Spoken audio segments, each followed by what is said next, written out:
আমি এখানে কেবিন করছি, 4,000 টাকা বুক দিছি কেবিন দেওয়ার পরে আমাকে সাড়ে ছটার দিকে বলে যে আজকে লঞ্চ যাবে না। আমি কুয়াকাটা থেকে আসতে আমার 3 ঘন্টা লাগে।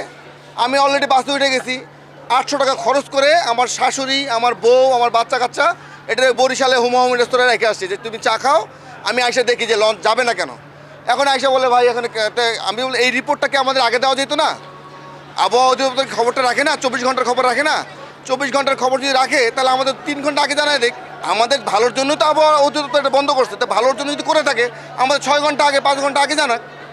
এখন জানাচ্ছে কেন? যখন আমি রোডে আসতেছি, আমি যখন বাসে আসতেছি, এখন কালকে যাবো কিনা এটাও নিশ্চয়তা নাই। আমাদের ব্যবসা বাণিজ্য আছে না ঢাকায়, আমরা কাজ বাজ করবো না? বলেন, এটা হয়? এটা হয়? বোনের বাড়ি একটা আসলাম বেড়াইতে আর কি, বিয়ার বেজালে।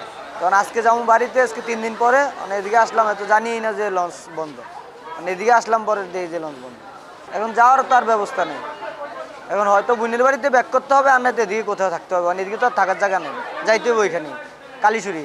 আমরা আসছি কুয়াকাটা থেকে, মানে কুয়াকাটা বেড়াতে গেছি, তো ওইখান থেকে বুকিং দিছি। পরে ওনারা এখানে লঞ্চে আসা ব্যাগ ট্যাগ রেখে আমরা গেছি বাইরে খাওয়া দাওয়ার জন্য। 10 মিনিট আগে ফোন দিছে যে এরকম আপনারা আসেন, আমাদের লঞ্চ ক্যান্সেল করছে। আমি বললাম কেন? হলো যে অ্যাক্সিডেন্ট যে হলো 3-4 দিন, এই কারণে 3-4টা অ্যাক্সিডেন্ট হওয়ার কারণে সরকার নির্দেশ দিছে যে এখানে নৌ চলাচল বন্ধ। অধিক কুয়াশার কারণে তার নৌ চলাচল বন্ধ করছে। এখন এখানে বাসের টিকিট নাই, হোটেলে যারা আছে ওনারা বলতেছে যে এখন ওনাদের নাকি রুম নাই। তাহলে আমরা তো এখানে তো আমাদের থাকার অপশন নাই। আমরা তো কুয়াকাটা থেকে আসছি, কারণ আমাদের তো ঢাকা যেতেই হবে, কীভাবে যাবো আমরা? আমরা তো সাধারণ মানুষ, তো আমরা তো এখন যেতে পারতেছি না।